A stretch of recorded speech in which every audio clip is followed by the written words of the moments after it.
Supreme court versus पश्चिम Bengal violence. मामला पश्चिम बंगाल हिंसा पर सुनवाई 19 जून 2021। नमस्कार, मैं हूं रॉकी और आप देख रहे हैं ETX का खास प्रोग्राम ऑर्डर, जिसमें आपको मिलती हैं हाई कोर्ट और सुप्रीम कोर्ट से जुड़ी अहम खबरें, जजमेंट, आदेश और टिप्पणियां। चलिए जान लेते हैं कि आज की खबर क्या है और क्यों जरूरी है। न्यायमूर्ति इंदिरा बनर्जी ने शुक्रवार को पश्चिम बंगाल में चुनाव के बाद हुई हिंसा में मारे गए 2 भाजपा कार्यकर्ताओं के परिवारों द्वारा CBI SIT की जांच की मांग करने वाली याचिका पर सुनवाई से अपना नाम वापस ले लिया। ये है बहुत बड़ी खबर आज की। न्यायमूर्ति इंदिरा बनर्जी और न्यायमूर्ति MR शाह की खंडपीठ एक मृतक भाजपा सदस्य के भाई विश्वजीत सरकार द्वारा दायर रिट याचिका पर सुनवाई कर रही थी। हालांकि जैसे ही सुनवाई शुरू हुई, न्यायमूर्ति इंदिरा बनर्जी ने घोषणा की, मुझे इस मामले की सुनवाई में कुछ कठिनाई है। इस मामले को दूसरी पीठ के समक्ष सूचीबद्ध किया जाए और खुद को मामले से अलग कर लिया।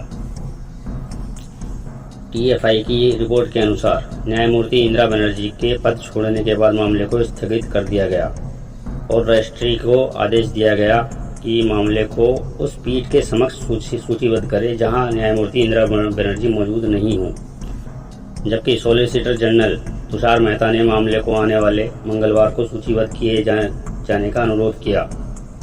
पीठ ने टिप्पणी की कि किसी भी लिस्टिंग की तारीख देना उचित नहीं हो सकता, क्योंकि पीठासीन न्यायाधीश पीछे हट रहे हैं।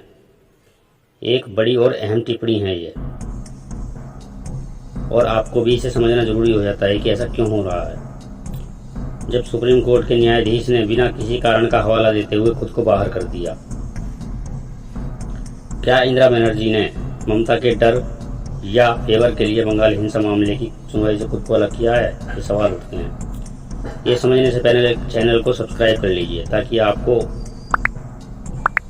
भी मिल सकें हाई कोर्ट और सुप्रीम कोर्ट से जुड़ी हर अपडेट। आइए समझते हैं इनके कुछ फैसलों के जरिए। 13 जनवरी 2019 को 16 जिलों के 12 लाख आदिवासियों को उनकी जमीन से बेदखल कर दिया गया था। उस फैसले को लेने वाली 3 जजों की बेंच, जिसमें जस्टिस अरुण मिश्रा, जस्टिस अरुण सिन्हा और जस्टिस इंदिरा बनर्जी शामिल थी। अभी हाल ही में मार्च महीने में ममता बनर्जी को राहत पहुंचाने वाले फैसले में जस्टिस इंदिरा बनर्जी ने ममता बनर्जी के चुनावी एजेंट SK सुप्यान को भी चल रहे मामलों से राहत दी थी। ऐसा हमारा नहीं, हिंदुस्तान टाइम्स के लीगल एडिटर उत्कर्ष आनंद का कहना है। उनका ट्वीट आप स्क्रीन पर देख सकते हैं। क्या अब आपको समझ आया कि बंगाल हिंसा के तुरंत बाद डाली गई याचिकाओं पर सुनवाई क्यों बार बार टाली जा रही थी, वो भी सुप्रीम कोर्ट की तरफ से, जो कि हर मामले में स्वतः संज्ञान लेने की बीमारी से ग्रस्त है आजकल। माननीय सुप्रीम कोर्ट और हाई कोर्ट हमारे इतना कहने पर हमें अवमानना का दोषी ठहरा सकते हैं, किंतु माननीय उच्च न्यायालय को भी समझना आवश्यक है कि पिंजरा तोड़ ग्रुप की नताशा नरवाल और आसिफ इकबाल तनहा, anti-CAA प्रोटेस्ट करने वाले लोग और किसान आंदोलन के नाम पर सड़कों पर बैठे और उनको घेर कर हिंसा फैलाने वाले हजारों लोगों की तरह हमें भी अभिव्यक्ति की पूर्ण आज़ादी है और आपके फैसले देश की जनता से जुड़े होते हैं, जो कि हम हैं। तो अपने हक में लिए जाने वाले सभी फैसलों पर सवाल उठाना हमारा अधिकार है। खैर, जबकि उधर कलकत्ता उच्च न्यायालय ममता सरकार की गर्दन नीची कर रहा था और राष्ट्रीय मानवाधिकार आयोग NHRC को आदेश दिया कि वह हिंसा के दौरान विस्थापित हुए लोगों द्वारा दायर शिकायतों की जांच के लिए एक समिति का गठन करे।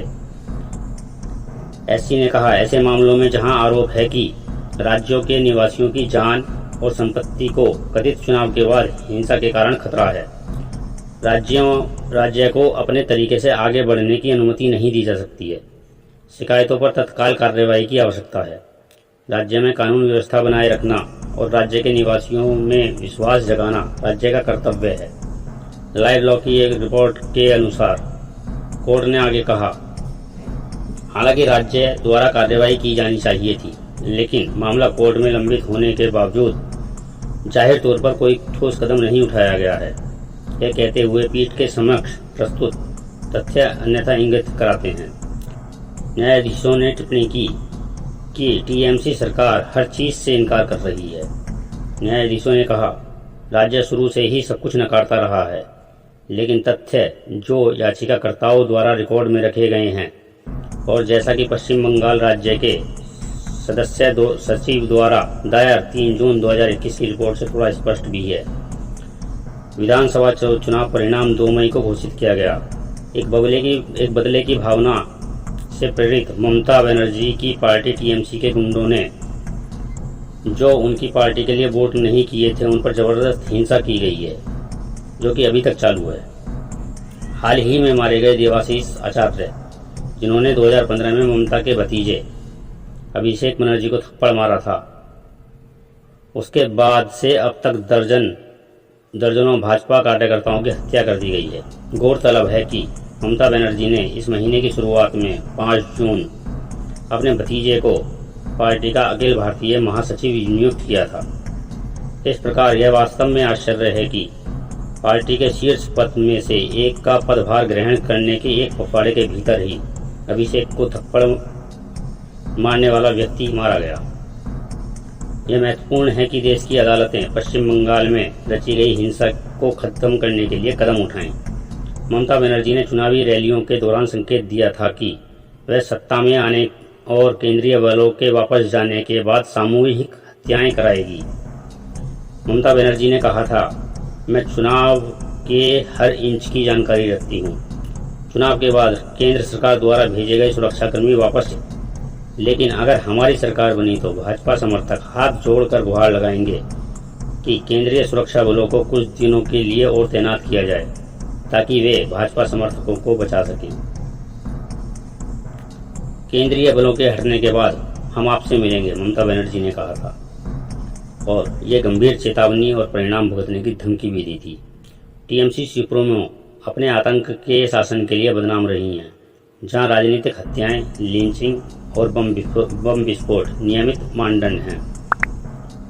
लगातार तीसरे कार्यकाल के लिए चुनी जाने के बाद ममता ने केवल विपक्ष का खून बहाया है। जागरूक रहिए ताकि आपको भी समय रहते ही सूचनाएं मिल सकें। धन्यवाद।